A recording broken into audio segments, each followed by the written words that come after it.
আমাকে যদি কেউ প্রশ্ন করেন ডক্টর ইউনূস সরকারের যে উপদেষ্টা পরিষদ তার কোন উপদেষ্টা এই সরকারের মান সবচেয়ে বেশি ডুবিয়েছে, আমার জবাব হবে আসিফ মাহমুদ সজীব ভুঁইয়া। এটা ইনফ্যাক্ট গতকালের ঘটনা যেটা সবার সামনে এসছে সেটার জন্য না, তার অনেক আগে থেকেই একটার পর একটা বিতর্কিত কাজ করে চলছেন এবং তিনি ক্ষমতায় বা দায়িত্বে আছেন এখনও। এবং আমি ধারণা করি না, মোটামুটি নিশ্চিত জনাব আসিফ মাহমুদ একই জায়গায় থেকে যাবেন। এই ক্ষেত্রে ডক্টর ইউনূসের আচরণ বেশ খানিকটা আমার শেখ হাসিনার মতো মনে হয়, কিন্তু শেখ হাসিনার ক্ষেত্রে আমি একটা কারণ খুঁজে পাই, ডক্টর ইউনূসের ক্ষেত্রে কারণ খুঁজে পাই না। আমি সেই জায়গায় যাব। আমরা নিশ্চয়ই বাংলা ভিশন চ্যানেলের একটা নিউজ দেখেছি, লম্বা একটা রিপোর্ট, যেখানে আসিফ মাহমুদ সজীব ভুঁইয়ার বাবা তার এলাকায় কি করছেন এবং উপদেষ্টা পুত্রকে ভিত্তি করে এক ধরনের মাফিয়াতন্ত্র কায়েম করছেন তিনি, সেখানে রিপোর্টে তাই বলা হয়েছে। চ্যানেলটা বাংলা ভিশন, স্বাভাবিকভাবেই এই চ্যানেলকে বা এই রিপোর্টকে ডিনাউন্স করে দেওয়ার চেষ্টা করা হচ্ছে, যেহেতু এই চ্যানেলটার মালিক জনাব ইশরাক হোসেন, মালিকদের মধ্যে তিনি আছেন, এবং কিছুদিন আগে জনাব ইশরাকের সাথে ঢাকা দক্ষিণের মেয়র হওয়া নিয়ে আসিফ মাহমুদ সজীব ভুঁইয়ার একটা সংঘাত ছিল। তাই প্রশ্ন কেউ করতেই পারেন, তুড়ি মেরে কেউ উড়িয়ে দিতেই পারেন যে সেই ধারণার বশবর্তী হয়েই সেটার জন্যই তিনি আক্রমণাত্মক হয়েছেন জনাব আসিফ মাহমুদের বিরুদ্ধে। ব্যাপারটা কি এতটা সরল? আমি প্রত্যেককে অনুরোধ করব, এর মধ্যে অসংখ্য মানুষ এটা দেখেছেন, আমি তারপরও প্রত্যেককে অনুরোধ করবো রিপোর্ট একটু দেখে রাখার জন্য। এটা নিয়ে বিস্তারিত কথা বলার সুযোগ নেই, কয়েকটা ঘটনার এখানে উল্লেখ আছে, আমি সেটা জাস্ট গ্রসলি আপনাদেরকে একটু জানাই। কিছুদিন আগে মাদক ব্যবসায়ী এই অপবাদ দিয়ে একই পরিবারের মা, কন্যা এবং পুত্রকে পিটিয়ে কুপিয়ে পাথর দিয়ে থেতলে হত্যা করা হয়েছিল। বিভৎস একটা মব। এখন বাংলাদেশে তো আবার মব এভাবে না স্পন্টেনিয়াসলি তৈরি হয় না, পরিকল্পনা করে এক ধরনের মব, মানে মবের মতো দেখানো হয়। আসলে এগুলো আসলে মব না সেই বিবেচনায়, যেহেতু এগুলো পরিকল্পিত। এখানে দেখা যায় যে ঘটনার মধ্যে প্রচুর রাজনৈতিক দ্বন্দ্ব ছিল এবং রাজনৈতিক দ্বন্দ্বগুলোর কারণেই আসলে এখানে হত্যাকাণ্ডটা হয়েছে, এই রিপোর্টে যা বলা হচ্ছে। এবং যে হত্যাকারী আছেন, যে মদদে হত্যা হয়েছে, তিনি জনাব আসিফ মাহমুদ সজীব ভুঁইয়ার বাবার আশ্রয়ে আছেন এবং তার খুবই ক্লোজ মানুষ। এবং খুবই ইন্টারেস্টিং, একজন আওয়ামী লীগের সময় একজন আওয়ামী লীগ করা চেয়ারম্যান ওখানে এখনও বহাল তবিয়তে আছেন এবং জনাব আসিফ মাহমুদ সজীব ভুঁইয়ার বাবার সাথে তিনি ঘুরে বেড়ান এবং তাকে নিয়েই আসিফ মাহমুদ সজীব ভুঁইয়ার বাবা এই কাজগুলো করেন।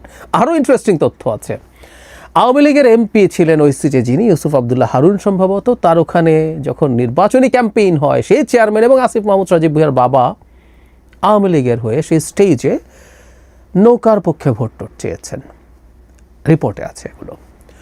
সেই পরিবারের বেঁচে থাকা সদস্যরা পালিয়ে বেড়াচ্ছেন এবং তারা জীবনের হুমকির মুখে আছেন, কারণ তারা এই ঘটনার সাথে আসিফ মাহমুদ সজীব ভুঁইয়ার বাবা আসিফ মাহমুদ সজীব ভুঁইয়া একে দায়ী করছেন।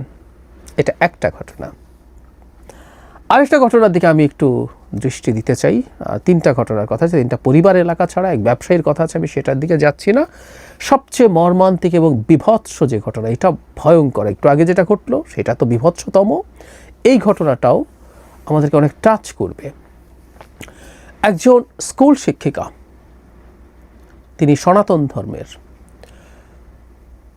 আসিফ মাহমুদের বাবা যে স্কুলের হেডমাস্টার, তার অ্যাসিস্ট্যান্ট হেডমাস্টার ছিলেন তিনি, সেই নারীর শিক্ষকের এক বিভৎস নির্যাতনের বর্ণনা তার বয়ানেই আছে। আমি শুনতে বলবো, ওটা নেওয়া যায় না।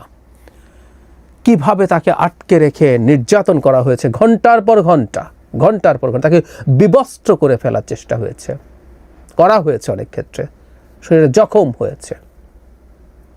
এখানেও মব, পরিকল্পিত মব, এক আরেক নতুন জিনিস বাংলাদেশে। তারপর তাকে স্কুল থেকে বের করে গ্রামে অবমাননাকরভাবে ঘোরানো হয়েছে। জানা যায় সেটা হচ্ছে আসিফ মাহমুদের বাবা স্কুলের টাকা চুরি করেছিলেন, সেটা তদন্ত হয়, সেটা নিয়ে ব্যবস্থা হয়। সেই সময় এই শিক্ষিকা সেই স্কুলেই ছিলেন, সেই ক্ষোভ তিনি উগরে দিয়েছেন, কারণ তার এখন হ্যাডাম তৈরি হয়েছে না, তার ছেলে উপদেষ্টা হয়েছে, এবং এ ধরনের অক্ষম মানুষের হাতে, যে খুবই নন সিগনিফিক্যান্ট মানুষ, তার হাতে যখন ক্ষমতার হ্যাডাম যায়, তাদের পরিস্থিতি কোন জায়গায় যায় আমরা দেখতে পাচ্ছি। ছেলে বলি আর বাবা বলি, অত্যন্ত প্রান্তিক জায়গায় থাকা মানুষের হাতে ক্ষমতায় যাওয়ার এক বিভৎস পরিস্থিতি তৈরি হয়েছে। কোনো একদিন খোলামেলাভাবে হয়তো কিছু কথা বলবো। বিভিন্ন জায়গায় আরও নানান কিছু, ওর পুকুর দখল করো, মাছের যে পুরো সব চাষ হচ্ছে সেটা সহ দখল করে ফেলো, হেন কিছু নেই তিনি করছেন না। কোত্থেকে হয় এই ক্ষমতা আমরা খুব ভালো মতো জানি, না জানার কোনো কারণ নেই। তাকে যখন জিজ্ঞেস করা হয়েছিল, তিনি একবারই কথা বলেছেন ফোনে, তিনি দেখা করেননি। তিনি জানান যে তার ছেলে নির্বাচন করবে এই ভেবে শত্রুপক্ষ বা অন্য পক্ষ এসব করছে। খানিকটা অফ টপিক হলেও বলে রাখি, আমি এর আগে এটা নিয়ে ভিডিও করেছি। একটা অধ্যাদেশ জারি হতে যাচ্ছিল এই অন্তর্বর্তী সরকার নিয়ে, যেটা উপদেষ্টা পরিষদে পাশ হয়েছে, এবং আসিফ মাহমুদ উপদেষ্টা পরিষদের সদস্য হিসাবে সেখানে ছিলেন এবং তারা অ্যাগ্রি করেছেন। আমি দেখিয়েছিলাম ওটা, আমি এটা দেখাতে যাচ্ছি না, আপনারা যে কেউ খোঁজ নিলে জানবেন। অ্যাগ্রি করেছিলেন যারা এই সরকারে থাকবেন তারা কেউ নির্বাচন করবেন না। আসিফ মাহমুদ নির্বাচন কীভাবে করছেন, কেন কীভাবে প্রস্তুতি নেন তিনি?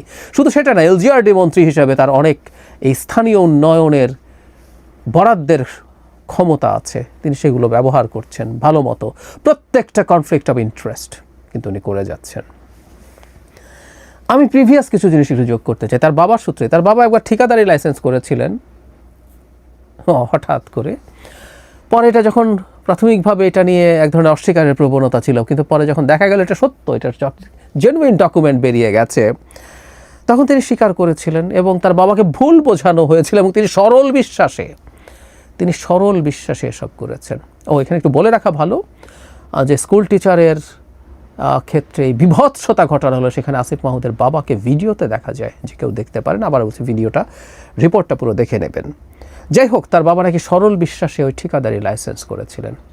আমরাও সরল বিশ্বাসে যেন মেনে নেই তিনি এটা এক্সপেক্ট করছেন। সরি, আমরা মন্ত্রী না, কিন্তু আমাদের মাথায় খানিকটা বুদ্ধিশুদ্ধি আছে। কেন এইসব ঠিকাদারি লাইসেন্স করা হয় সেটা আমরা জানি। আরও কয়েকটা জিনিস একটু যোগ করতে চাই। তার এপিএসকে দায়িত্ব থেকে সরানো হয়েছে, শুধু সেটা না, তাকে দুদক ডেকেছে, তার বিরুদ্ধে তদন্ত হচ্ছে, তার বিদেশ যাত্রা স্থগিতাদেশ আছে, মানে দুদক যথেষ্টই প্রমাণ বা তথ্য তাকে নিয়ে পেয়েছে। এখন আমার প্রশ্ন হলো, এপিএস খারাপ, উপদেশটা ভালো, উনি সৎ, কিন্তু আমরা এটুকু কাণ্ডজ্ঞান আমাদের আছে যেটা দিয়ে আমরা বুঝতে পারি এপিএসের এই টাকার উৎস, এই হ্যাডাম তৈরি হয় আসলে একজন উপদেষ্টার কারণে। খুব সহজ অঙ্ক, রকেট সায়েন্স না। সেই উপদেষ্টাকে কেন জিজ্ঞাসাবাদ করা হচ্ছে না? বলছি না তিনি সরাসরি দায়ী, কেন জিজ্ঞাসাবাদ করা হচ্ছে না, হয়নি। দুদক কেন তাকে ডাকেনি, সরকার কেন তাকে এই ব্যাপারে ইভেন দায়িত্ব থেকে সরিয়ে দেওয়ার মতো বিষয় হতে পারতো, এটা উচিত ছিল। শুধু সেটা না, তিনি একটা গর্হিত অন্যায় করেছেন তারও কিছুদিন আগে।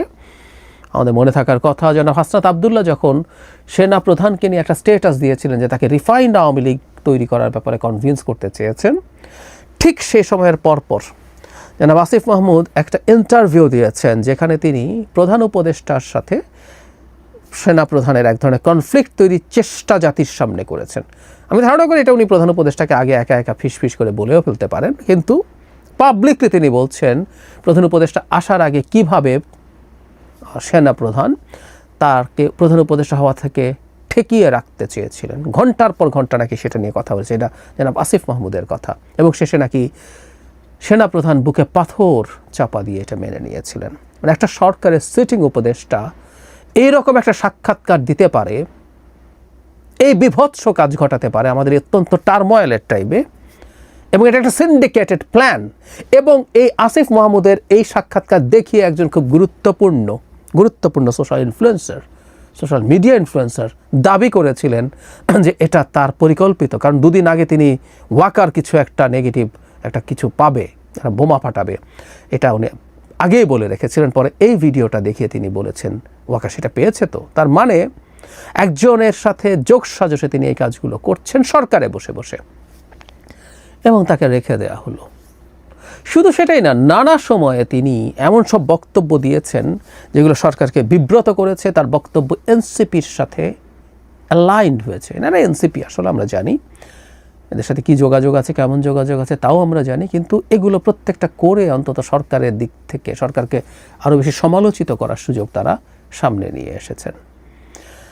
এই সব কিছুর পরও, যেমন বিশেষ করে বাংলা ভিশনের এই ঘটনার পর জনাব আসিফ মাহমুদকে, কারণ যারা ভুক্তভোগী আছেন প্রত্যেকে, এই যে টিচার আছেন তার সরাসরি ছাত্র, যে সনাতন ধর্মের যে নারী টিচারের কথা বলছি, তার সরাসরি ছাত্র তিনি জনাব আসিফ মাহমুদ, এরকম প্রত্যেকের, মানে এটা না বোঝার কোনো কারণ নাই, একটা স্কুলের নন সিগনিফিক্যান্ট একজন হেডমাস্টার, নন সিগনিফিক্যান্ট একটা স্কুলের কীভাবে এতটা প্রতাপশালী হয়ে ওঠে, পাওয়ারফুল হয়ে ওঠে।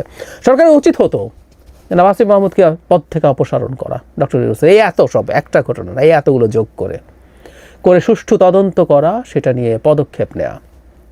কিন্তু আমি নিশ্চিত ডক্টর ইউনূস এটা করবেন না, তার এই প্রবণতা নেই। আমি আসলে জানি না কারণটা কি।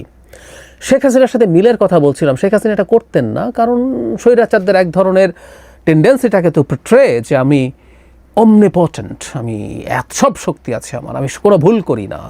শেখ হাসিনা নিজকে একটা গড লাইক ক্রিয়েচার মনে করতেন, তেমনি তিনি ভুলের ঊর্ধ্বে, তিনি ফেরেশতা। ফলে তিনি কোনো রকম ডিজাস্টার ঘটানো মন্ত্রীকেও সরাতেন টরাতেন না। তো ডক্টর ইউনূস কেন সেটা করেন না? অথচ ইন্টারভিউতে খুবই বিনয়ের সাথে তিনি বলেন যে আমরা তো ভুল করছি, আমরা তো শিখছি, এটা আমাদের কাজ না।